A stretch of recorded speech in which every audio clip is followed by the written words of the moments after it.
excellent. Thank you very much, Jim, for joining the author's table, and it's good to see you again. Well, I've been looking forward to doing this. So Good, excellent. Yeah, well, thank you also for attending my marketing presentation. You know, oh, we had that a couple months ago. right. It was always, quite an opportunity. I was just happy to see you there and Yeah. especially hearing some of the results some of the other authors have had. It was Oh quite yeah, exciting. oh yeah. It's a great opportunity to network too. Yeah. Well, thank you, Jim. And okay, so now, Jim, you developed the love of reading and an interest in authors and writing. Now, what type of stories sparked your interest to pursue your passion? Well, I think initially, when I was a young kid, I was reading mysteries, Robert Louis Stevenson, adventure stories, Oh yeah. but it seemed like I was always drawn to mysteries, like Rex Stout mysteries, Sherlock Holmes, of Oh yeah. course. Yes. And I always wanted to write. Don't ask me why. Since I was 10 years old, I wanted to be a writer, probably because I was kind of a shy kid. And that would necessarily gravitate to the genre that I eventually did. Sure, sure. I mean, there's, like you said, like growing up, you have everything from Mark Twain to you name it. I mean, there's such great stories, to grab the interest of all readers, really. Well, I think I'm forgetting my main the thing that influenced me the most was, of course, the Hardy Boys. Oh yeah, of course, I absolutely, had yes, about 30 yeah. of them. You have the one with the blue, was it the blue cover, the I don't hardback know. ones? Yeah, I had sure. Yeah, they were the ones that were coming out in probably the early 60s, I would guess. Okay, and you still have them? But yes, in fact, I found them about 2 years ago. If Oh, it's They had disappeared for 40 years, oh my and gosh. I thought they were gone. And then somebody sent me an email. They had found them. I couldn't believe it. Oh wow. I mean, those are probably have some value to them now, don't they? Oh, there we go. That's right. That's awesome. And in great shape too. Yeah. Oh, that's good. But Good for you. Yeah. the best part of them was I pulled out a couple just to check them when I found them in a box, and there was inscriptions from my mom and dad about Merry Christmas. Oh, how nice. So that was quite amazing. Quite amazing. Absolutely. That's wonderful. Now before you wrote your first book, Jim, when was the time when you said to yourself, I think I'm onto something here? And what were you writing about?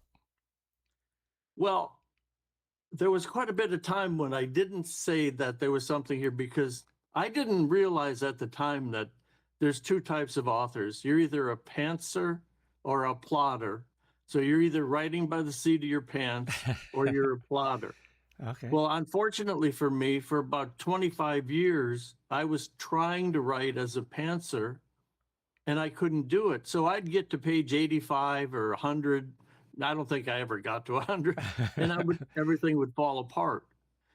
So about 18 years ago, I looked in the mirror and I'm like, I had this gray hair and was starting, and I wasn't.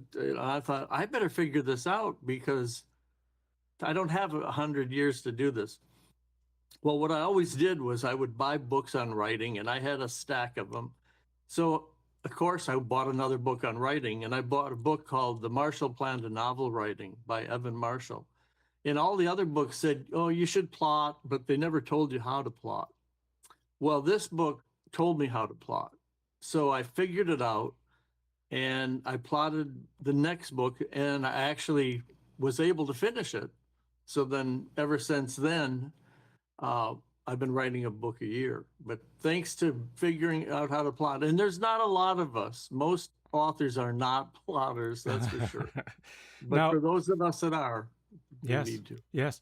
Now, for example, like when you start writing, Jim, do you have something in mind, or you sometimes you just see where it leads you? Well, yeah, initially you don't know what the story is, but I start off with two premises, like one or two or three word sentences. What if? What if this happened? And all of my books have two completely separate stories that I interweave. And if you look at my reviews, that's what people like. They can't figure out how are these stories going to come together, but they always do. So I'll have, like, for example, in the first book I wrote, I'm from Michigan's wild and isolated northern Michigan up in the Upper Peninsula. And I always wondered what would happen if like a New York gangster got dropped down in the middle of the UP. They call it the UP. It would be so far out of his element. Would he be as scary? Would he be as threatening? That was just a thought I'd had for years. So when I sat down to write on Following the Marshall Plan, my first novel, that was my initial premise. And then my second story was the hero of that book is a young guy called Stephen Morehouse, and he's just graduated from high school, and he's supposed to go to RISD, the Rhode Island School of Design, but he gets involved with his uncle, who's like a C or B movie producer, director. And his uncle is from LA, of course, but has a cabin in or a mansion in northern Michigan. And there's a reason for that. But so anyway, he wants to spend the summer with his uncle, thinking that that mansion's going to be filled with half-dressed movie starlets, and he's 18. So, Oh yeah. well, so he takes a train there, and it turns out that that's not true. So then the second premise is something very bad happens, and all the clues point to Stephen, and it has nothing to do with the gangster. And there is a gangster that follows him there. So two separate stories completely. That keeps the reader guessing, doesn't it? Yeah, because Yeah. you read my favorite books were always books where I would read 3, 4, 5 pages about the main story. And I mean, I didn't even know this was going on, but then all of a sudden the book would jump to another story. And initially I was disappointed. I'm like, wait, no, I like this story. Well, then I started getting involved in the second story. I'm like, oh, and then I'm reading that. I kind of forgot about the first story. Then it would jump back, and I'm like, oh, that's what I always liked. Yeah. So that's the kind of books I write now. They're Keep, harder to write, but yeah, they're yeah. fun. Keeps you on your toes too. Yeah, they're fun. Now, Jim, when you actually began writing, like your first book, now, what were your steps in the book process? For example, like maybe your book cover, your layout, graphics. Like, how did you research an ISBN number? What's your process, Jim? Well, initially or now? Initially. Well, initially I didn't know anything. Okay. So everything was a steep learning curve. The way I write my books, and let's talk about covers in a minute. The way I write my books is I know that my books are about 75, 80,000 words, 75 about. So I know that's about 50 scenes. I write in scenes. I don't worry about chapters. Chapters fall where they may, but I write in scenes. And I'll make copies I have scene sheets. So I make about 50 copies right before I start. And then I know how to weave the stories together. So I do the first 3 scenes are the main story. The fourth scene's the subplot. And then I interweave between 3 point of view characters, the main character, the hero, the conflict creator is the second the point of view character. And then if my books have romance, which there is a little romance, Stephen does have a girlfriend, then the third point of view character will be that person. If there isn't any romance, then the third point of view character will be the confidant for the main character. And then I'll have a point of view character for the subplot. So then I'm able to weave those in. But the main problem I still have with books is the title. When I finished the first book, it was all done, edited. I didn't have a title, and I was thinking 24/7 trying to come with one. I live on the beach, and I'm walking up and down the beach thinking, I've been trying to find this title. So right now I know that's going to be a problem. So from day one, I start thinking about titles because Very rarely does a title come to me. So do you just like write down just ideas and just things that come to mind? You just write it Yeah, down. Yeah. anything I can think of. So, And hopefully that sort of goes with your topics that you're writing about. and every now and then, I'll come up with a pretty good title, but then I'll have to kind of rewrite part of the book to fit the title Yes, to yes. make sure it doesn't just sit there. It That's has to right. have some kind of relevance to the book. So Yeah, I've done absolutely. that too. Yes. Now, like your first book, though, Jim, when you wanted to get it published, how did you go about doing that? Who did you reach out to? And I did a lot of research, and this is a long time ago. Remember, this is yes, about 17 years ago. So things have completely changed. absolutely. And I was very lucky because for some reason, I guess during my research, it seemed like KDP, it wasn't called that then, it was called Create Space. Right.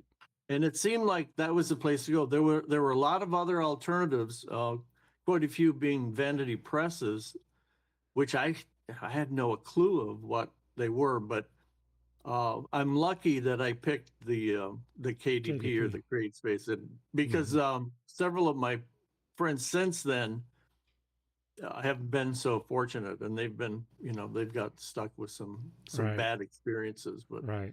my goal was always to write one book, to have one copy, and put it on my shelf. That was my goal for 20 years. So I did that, and I was fine with it, and people kind of liked it, and they liked the conflict creator in my book. So they kept saying, "Well, what about Paulie? His name's Paulie DeLuca. What about Paulie? We want to hear more about Paulie." So then led me to. So I have a series now of Stephen Morehouse. There's Yes. 5 books in the Hmm. series. Yes. So looking back at that first book, what are your thoughts on that first book? I'm so glad you asked that because it's very interesting. So 10 years after the first book, I um, I have 2 series, and I like to it's fun to write a series because when you go back after several years, it's so you can start, the R- people. Right. But I never had a sequel. They were always standalones, but with the same people. So for the 10-year anniversary, I thought, you know what? Maybe I should write a pure sequel and go back to the Paulie DeLuca and everybody. So I thought that's what I want to do. So I started reading reviews.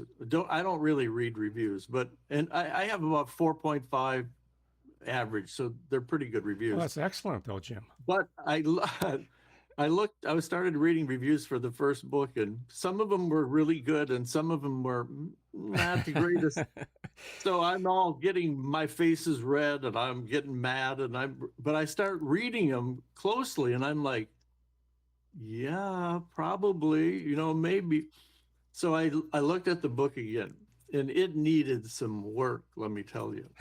So in 10 years, I've been a part of over 600 critique groups. I teach a class on fiction writing now. So I had learned a lot. And I didn't really know much when I wrote that first book, only that I wanted to. So I thought if I'm going to write a sequel, I have to redo this book. So I thought, well, how hard could it be? The book is done. I just need to tighten it up here and there.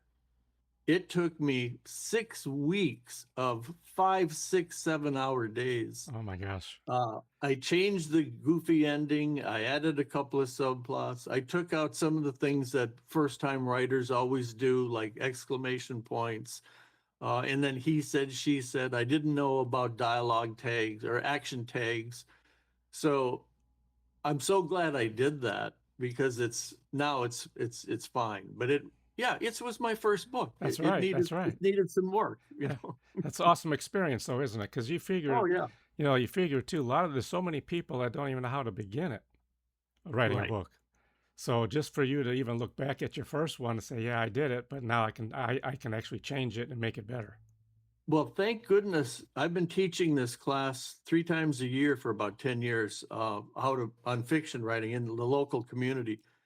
So I read a lot of first time authors, And they all make we all make the same mistakes because it's just what we do. Right. Maybe we don't know deep point of view or things of that nature. So after 10 years, I knew what to look for. And believe me, I had it in shades. So I was able to identify where my problems lay. Well, that's good. Wonderful. Now, Jim, you have like 28 books. Is that No, correct? no, I have 17. 17. 17. Okay. All right. All right. All right. Now let's talk about Winter Island. Now, Okay. now Eric has some mysteries to solve, doesn't he? Yes, yes.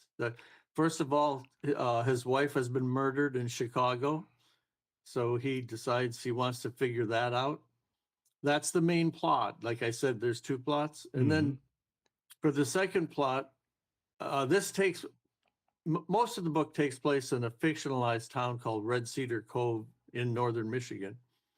So for the subplot, I have a young boy named Buddy who's going to build a treehouse on an island just off of Lake Michigan.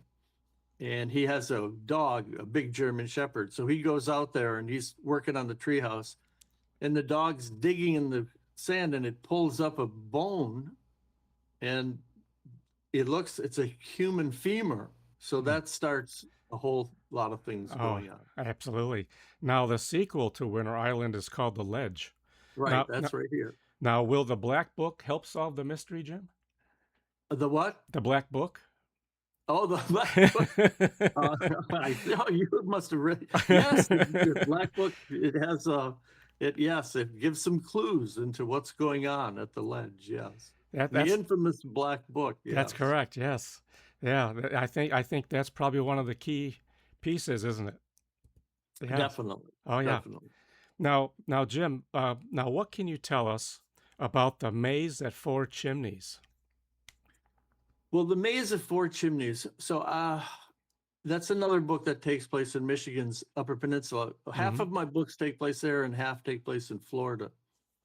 So, the Maze of Four Chimneys is a standalone, and I like to put a lot of conflict on my characters, and conflict is what has readers turning the pages. Mm-hmm. So, in the Maze at Four Chimneys, the hero has a lot of things happening. First of all, his wife leaves him on Christmas Eve. Now that's some conflict, and he's got about a like 11-year-old daughter, so that's a problem. Then she gets beat up in the park down the street in Chicago by some little thugs, and that's not good. And then his aunt passes away, and she lives in an old kind of a creep. I am a big fan of creepy houses. Yeah. So she has an old kind of creepy farmhouse in northern Michigan that he inherits. So his sister is a cop in Chicago, and she gets the house too. Well, and then he loses his job. So all these things happen to him right away. And he says to his sister, he said, "You may think I'm crazy, but I'm tired of this Chicago thing." He said, "I'm going to go move into that house in northern Michigan." And he's right. His sister does think he's crazy. Well, when he gets there, his aunt had a caretaker, and she has a son named Elroy. And Elroy had made a corn maze, a big corn maze, and it took off a couple of years before, the year before, and it actually brought in some money. But Elroy, he's not quite right. So he wants to do the corn maze again, and Eric's not so sure, and it leads to there's quite a bit going on. I'm sure there is. I can only imagine. Now, Jim, also, I think this one is really a good one.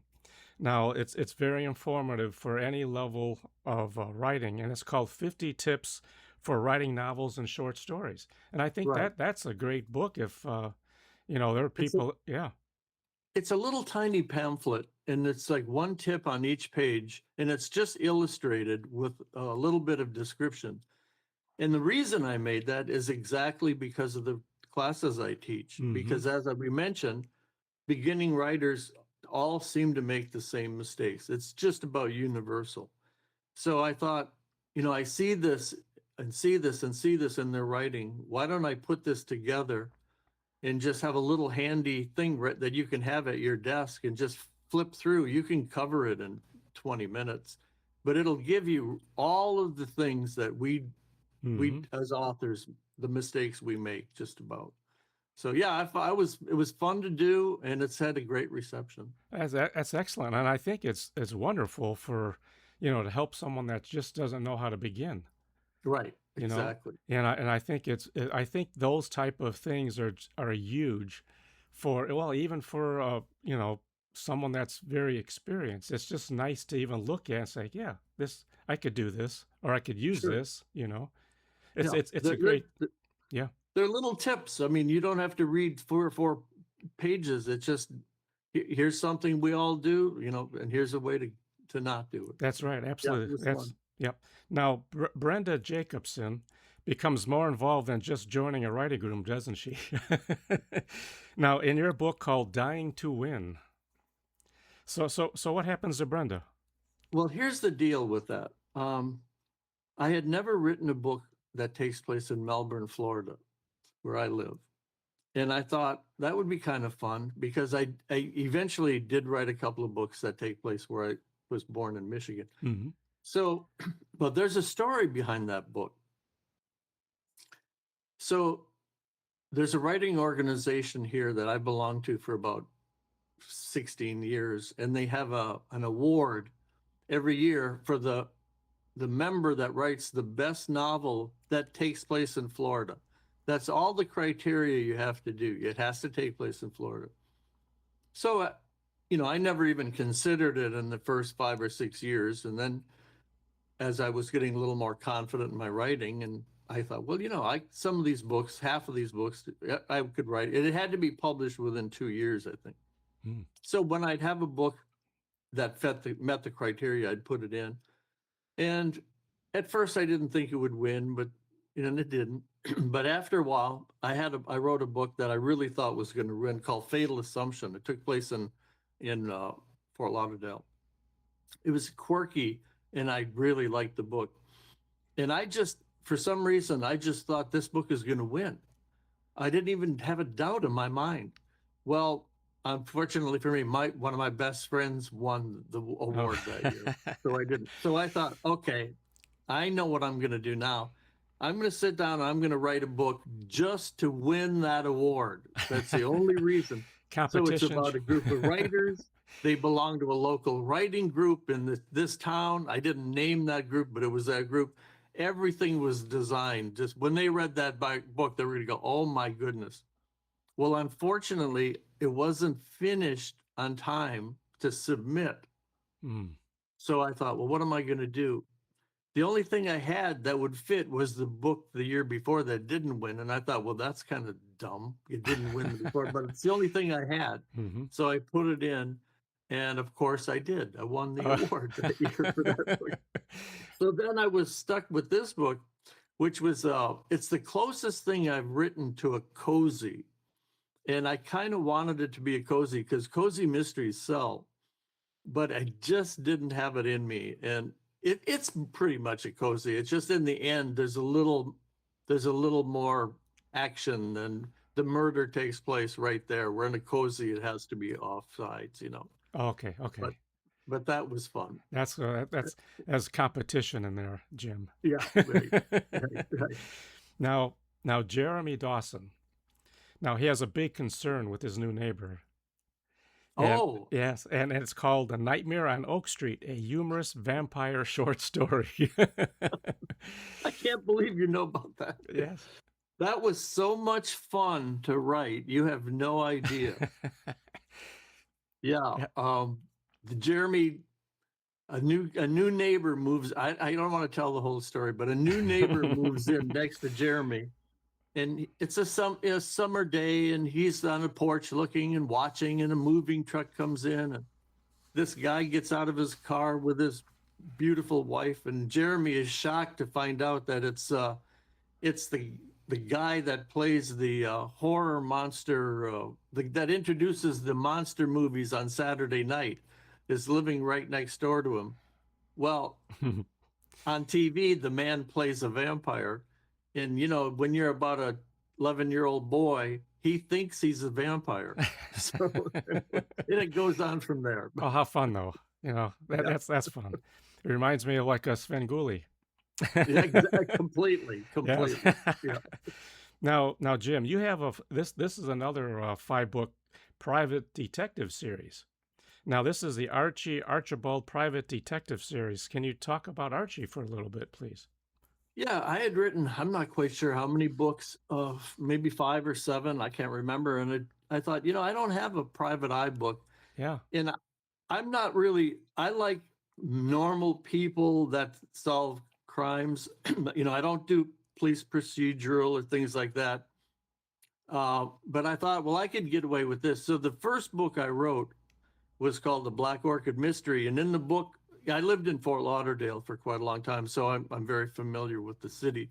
So I put this guy in Fort Lauderdale, and he's about, he's maybe early 60s. He wants to retire. He doesn't quite have enough money. And he's quite frankly, he's getting too old for Fort Lauderdale because the crime is getting worse in my fictional Fort Lauderdale. Mm-hmm. Is getting worse. So the book starts out that he wakes up, he doesn't know where he is, but all he can see are stars and palm fronds. Well, he's in a dumpster. And he's like, what? How did and he's got banana peels on him and coffee grounds on him. Well, he remembers finally that, yeah, he had a fight with some gang members and he dove into the dumpster to get away. And he's like, this is ridiculous. I can't do this anymore. So he has a really good friend that likes to come up to Fellsmere, which is up in north of Fort Lauderdale, to go fishing. And it's by Vero Beach. So he knows that Vero Beach is a nice seaside community and there's some wealthy people there. And it's much smaller and quieter than Fort Lauderdale. So he thinks, maybe I can eke out a living there doing divorce cases and things like that for a couple of years. So he moves to Vero Beach. Well, right away, he gets a missing person case, and the richest woman in Vero Beach has disappeared. And Archie gets it because he is brand new to the town and he doesn't know what's going on. Okay, and yes. It goes from there. That's one of my longer books. It's probably, I can't even remember, but it's like 120,000 words, or not quite that long, but it's longer than my normal because I have multiple subplots in the book. So, but that series is interesting because that book started out, he was like 62. Well, then after a couple other books, I never write my series one after the other. I always give myself a couple of years break. I thought, well, how did Archie become a detective? That would be interesting. So then I wrote A Crimson Sky for Dying, and he's like 22 years old and he's working with another detective. And at the time, I'm not sure if it's still the case, but if you worked for a private eye for a certain amount of years, you were eligible to take the test. And if you passed, you could become a private eye. So he did, and he got his certificate, and then he starts his own little thing. Yeah. So then the next several books are right after that, like the next day or 3 months later. And then the last book, not the last in the series, or the last in the series, not when I wrote it chronologically. He does retire, and that's called Unsafe Harbor. And he does buy a cabin up in northern Michigan, and things happen. I like how it's related to your stomping grounds. I like that though. Right. I like that. That's awesome. Now, Jim, you have written several other books. Now, where can people learn more about you, and where can they go to purchase your books? My website is called mysteryauthorjamesrnelson.com. Mm-hmm. And that will give you all access to all my books. They're all on Amazon. They're all on ebook, paperback, hardcover, and Audible on Amazon. It'll give them a little bio about me, and I have a blog I just started. And I have actually, if you can read the first chapter for The Ledge on there for free. Yeah, nice. You just have to sign up for my mailing list. Oh, excellent. And that was people were asking for that, so I thought that's a good idea. So, Absolutely, absolutely. Now going back to book covers, Jim, do you do you use AI for your book covers? well, there's a long story with that. I was always a proponent of hiring a book cover artist Hmm. because I've seen so many amateur book covers, and my idea was if you sweat and work hard for a year to get a book done, why would you cheap out and make your own cover? And I said that for years, and I was lucky enough to find an artist from Germany Hmm. who did maybe 8 or 9 of my covers, or maybe 8. So every year he would do my cover, and he was just fantastic. And that was the high point. After writing this book, I wouldn't tell him. I'd give him the title. I'd give him a couple of maybe 10 pages. I'd give him the back blurb, but I wanted the artist to come up with this Hmm. design. Hmm. That's why I hired it, and he never failed me. It was just it was like Christmas when he'd send me the covers. Well, then something happened. He's in Germany, so it's really not like we can speak too much. But he wasn't being responsive Mm. 2 times, and I think I think he got out of the business. So then I was stuck, and I tried somebody else, and it was a disaster. Well, right along the same time, AI came along, so I thought, well, let me give it a try. So some of my later covers are AI inspired. I'll tweak this and tweak that, and Okay. some people aren't for that, and some people are, but it's very sophisticated now. I can get whatever I want with an AI cover. So For example, too, Jim, for those that don't know how to pursue AI, let's say, where do you go to like your covers and stuff? What site do you go to? the site I've tried a bunch of them. I use Grok now. Grok Okay. Imagine. It's called Grok Imagine, and these things are changing so quickly. The reason I like Grok is on some of the other ones, if I put in my description of what I want and the Mm-hmm. style and everything, it'll chug, chug, chug, chug, chug for like 3 or 4 minutes, and then I'll get two versions of it. And a lot of these things need tweaking. You very rarely get what you want the first time. So then I'll do it again. Well, that doesn't happen with Grok. You put in what you want, and within 6 seconds, you get 25 covers. Oh my gosh. And if you don't like them, you just scroll down and there's 25 more, and you scroll down, there's 25 more. But they're all good.